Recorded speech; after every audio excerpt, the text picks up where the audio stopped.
Hi friends, so in 2015, I took the Myers-Briggs personality test for the first time and became obsessed with it for like 3 years. And this is why I stopped and why I wouldn't recommend it for any Christian.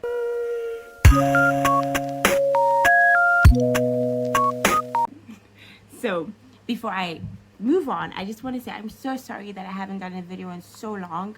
It's totally on me. I just haven't been first of all, I was busy, and then I wasn't busy, but I just didn't have the energy.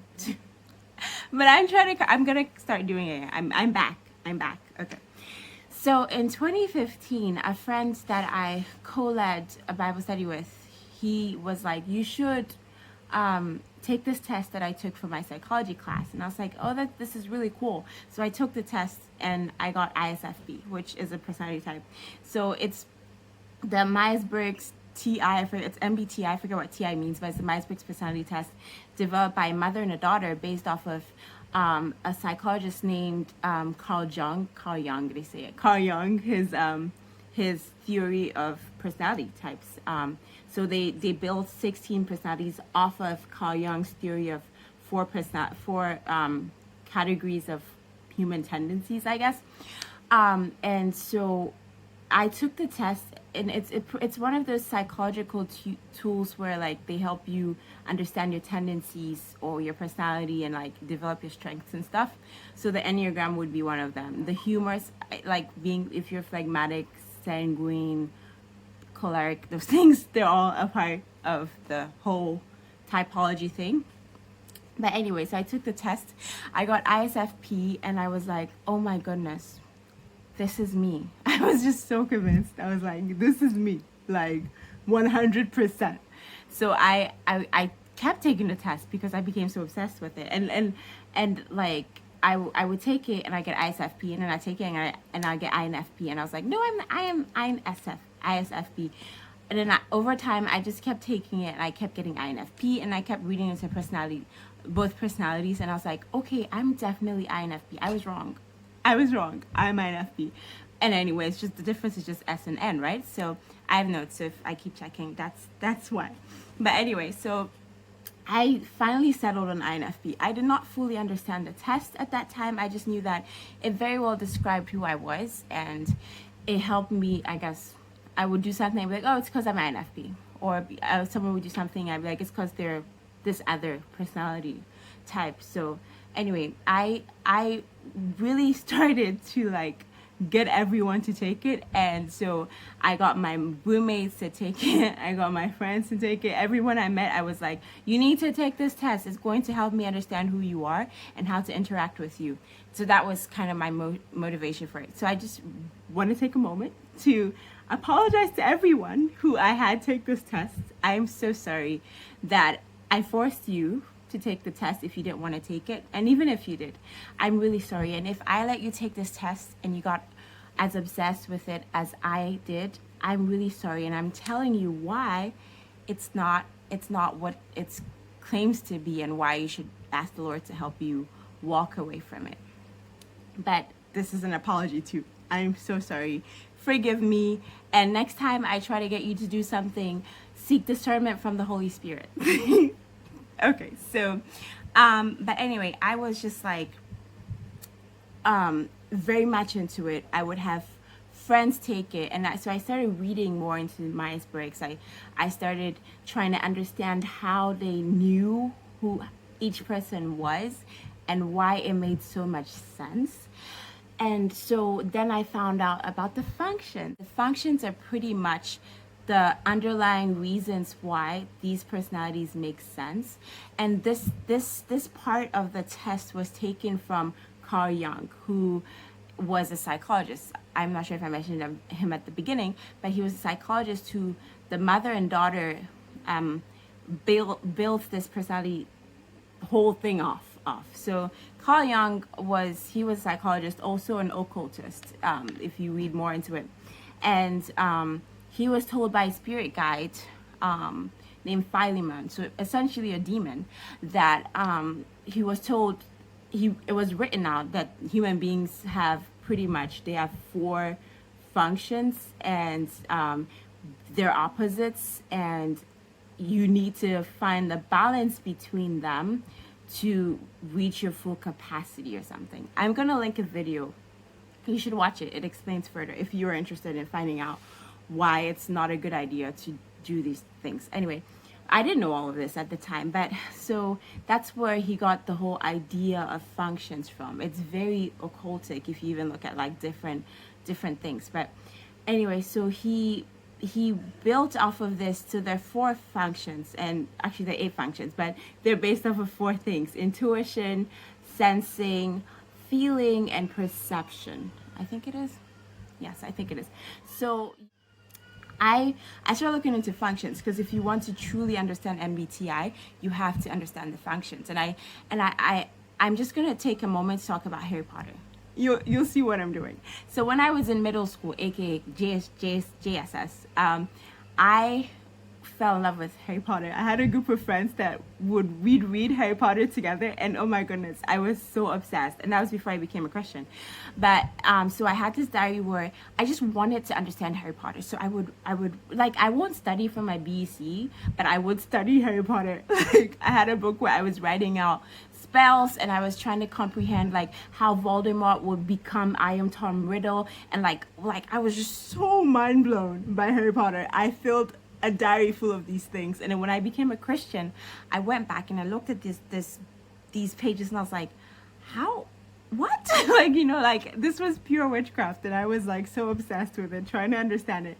And because I have that tendency, when I get interested in something, I'm like I want to know the nitty-gritty of every, like, of this thing totally. But the Lord saved me before I became a witch, so praise the Lord. But that's pretty much what happened with MBTI. I remember when I finally understood the functions, and it wasn't even like 100% TBH, but like I was like, oh my goodness, so mind blown. I remember I had friends come to visit, 3 friends, and I sat them down and I explained the functions to them, and they were so impressed. They were like, oh my goodness, this is crazy. Like, wow, you understand. I'm like, boo, I'm just getting it. Like, and I loved explaining it. I loved like trying to figure out if this person is doing this, they're working with this function, which is the inferior function, which means that they are this. You know, it was just, it's sorcery, man. So like I now right now have at the back of one of my journals that is filled up the whole theory just written out. The SI is this, FI is this function is this function means this comes together to form this personality. And I didn't know that I was dabbling in occults. And I mean, I'd heard somewhere that it wasn't good, but I was like, y'all need to chill. It's just a tool. It's psychology. It's science, which is not even true. MBTI is not science. It's pseudoscience. It's occultism, pretty much. But I don't know that the woman who built off of Carl Jung's theory knew it was occultic. I don't think they did, because from the little research I did, and I did very little research, Carl Jung did not totally agree with their personality type thing. They felt like you know your personality and that you can be a better you. But Carl Jung wanted people to know their dominant function so that they could let the opposites become as one, kind of like a yin and a yang thing. And then like when that happened, then you could transcend and be like the god or something you were made to be. It's complicated. But like I don't think the woman knew that it was occultic, but the point is it's founded on these theories, and so it's a slippery slope. But anyway, so what caused me to start turning away from it was I started to type. I typed Jesus, and guess what he was? He was INFP like me, of course. But I promise, at the time I wasn't typing Jesus INFP because I was INFP. I thought I was INFP. I was typing him INFP because like that's what pretty much most of the forum said. It was like he's either INFJ or INFP. I was like, yeah, he's definitely not. Because like he's like an INFP who never sinned. And I was like, okay, Jesus is definitely INFP. And then I started to wonder, what is God? Because if this is true, and also my excuse for typing Jesus was he had to be a certain personality to have lived on this earth, you know? Like if this is science and if this is true, then it's true that Jesus must have picked this. some personality to live in, right? So what personality was God then? And then I came to this conclusion that maybe God was all the 16 personalities, because he's God and he created them. No, I didn't think he was none, because I'm dumb. But like, I was like, he's definitely all of them. But anyway, and then I started to feel like, what if, Frimpoma, what if you are blaspheming by trying to type God? And it was a very odd thought. I felt unsettled trying to type God and Jesus. So I was like, I should probably look into this. So I Googled MBTI occult, and this website came up, INTJ, which is the guy who's in the video, the website of the guy who's in the video that I'm linking up. And he was talking about how he had just realized that it had occultic roots, and how he was repenting for typing God. And this was like a year and a half ago. And I was like, or typing Jesus. I was like, oh goodness, I like, this is literally what I've been doing. So I felt bad. So I kind of read what he was saying, and I was like, if it's true this is demonic, then like I probably shouldn't be doing this. And at the time I didn't even really comprehend what he was saying about it being demonic. All I heard was it's demonic. And I was like, so I looked into Carl Jung very briefly, and I was like, oh my goodness, he was an occultist. And like, if he got this from demons, then it's not a thing to be like into, right? But then I realized I was headed down a very terrible path. Also, another thing that cued me into this thought was so my sister typed as ENTJ or something, ENFJ, one of those two. And she has this, she's a Christian, but she's very like discerning. I don't know if I should, yes, she's discerning. She never read Harry Potter, because the first time she picked up the book, she was like, this is demonic. There's a movie she never watched because she was like, doesn't sit well with me. So she's just very discerning. And according to MBTI, there's a certain function that people would have, and if it's their dominant function, then they would be more aware of spiritual stuff. And it's not that clear cut. It doesn't say it that clear cut, but kind of, I think it's NI. I think, I'm not sure. I don't remember anymore. Anyway, so I remember thinking, that's odd. Like, isn't this psychology? Why is it talking about being aware of spiritual stuff? I don't know. It just felt weird, because I don't know. So that's one thing that started unsettling. And then I was typing God and Jesus, and I was like, okay. And then I Googled it, and I was like, oh, I need to repent. So I did. I repented, and I told my family, I was like, you guys are not all these things anymore. I was wrong. It's demonic. And it was really hard for me, because I remember there's a whole 2 days of my life where I felt so lost, I was so lost. And so I asked the Lord, I was like, Lord Jesus, if I am not an INFP, then what am I? Like, what am I? And the Lord took me to 1 Peter 2:9, which says, but you are a chosen generation, a royal priesthood, a holy nation, his own special people, that you may proclaim the praises of him who called you out of darkness into his marvelous light. And I was like, and I was like, yes, Lord, this is who I am. And it felt really special. Just the Lord reminding me, because that's who I've been since he saved me, reminding me of my identity, period. Like, it's not being INFP. It's not having certain tendencies based off of a test that is a doctrine of demons. So after this experience, so I have a couple of things to say. First is, there are going to be Christians who take this test and don't take it as seriously as I did. I know people like that. They're just like, yeah, I'm INFP, whatever, but and I think that the Lord is kind. He doesn't I guess eventually he might pull you away from there, but if you don't, it doesn't take you to the occult, you're probably not like sinning just for knowing your type or for taking a test. But I do think that for those of if you're someone who has a tendency to get obsessed with theories, then you should probably not be doing this stuff, because it's a slippery slope, as I said earlier. It's sorcery. It really is, because what happens is you're trying, if you especially try to type people, you're trying to get their type so that you can understand, you can know what they would potentially be doing, which is like trying to like tell the future in one way or the other. Very unchristian, to say the least. Also, there's just a sense in which you want to have authority over other people that you don't have the right to have. You know, only God knows how people act, and I just think it's very small-minded, which is saying a lot, because I was so much into it. It's not small-minded to think that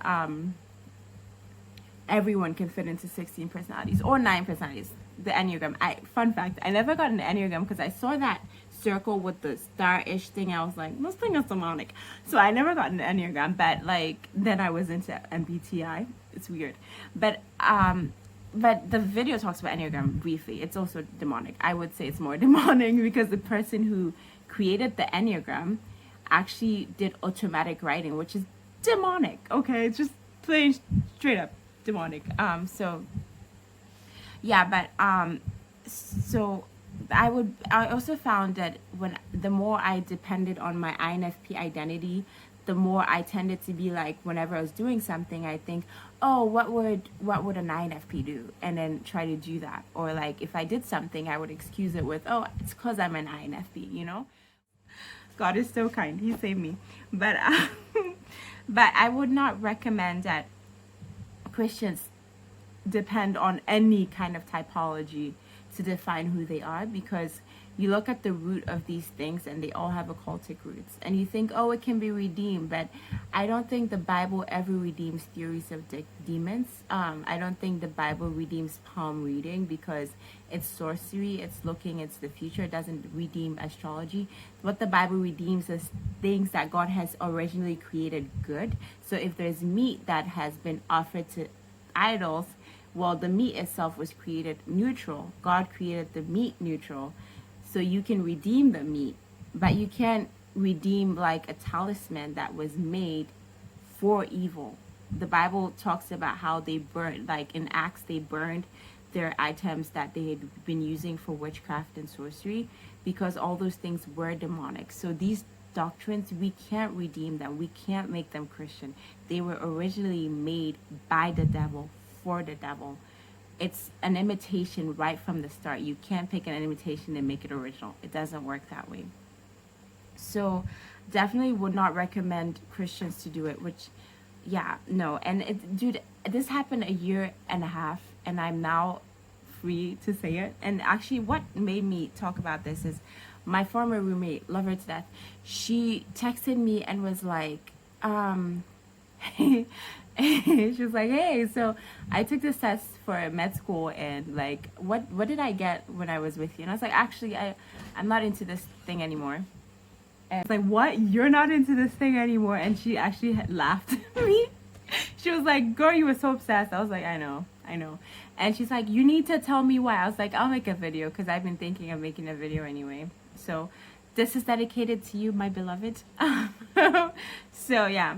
I'm no longer INFP. Now I am a person belonging to God. But yeah, so I think that it's so easy to fall into these things, and the one thing it's taught me though is that grace. It's taught me grace. Like, you see a Christian doing something, you're like, is this person a Christian? But it's like, they probably are. They're just misinformed, or this is a season of blindness for them to come out of it and give glory to God for saving them from something, you know. God is so kind, and it's so what's the word, hypocritical to like look at a Christian who's just trying to be sanctified and be like, well, because you're not thinking every way I think, you are not a Christian, you know. It's because God gives so much grace, and everyone's journey is different, and sanctification is different, and everyone is at a different point in their journey with the Lord. So I've definitely learned that coming out of MBTI, and also understanding that there are probably things right now that I hold to that I might not hold to in the future, you know, because the Lord will grow me in him. So it's been, God is fun. So yeah, definitely will not recommend MBTI, Enneagram, even the humorous, the phlegmatic, sanguine. You are who God created you to be. You don't need to understand yourself in that sense to worship the Lord better. All you need to understand is who God is, and you can do that by reading the Bible. And as you know him more, you start to be less obsessed with who you are. Really, you just start to, it's like the song says, set your eyes upon Jesus and all his wonderful ways, and the things of this world will grow strangely dim in the light of his glory and grace, I think is what it is. Beautiful song. But anyway, so it's that this has been a long video.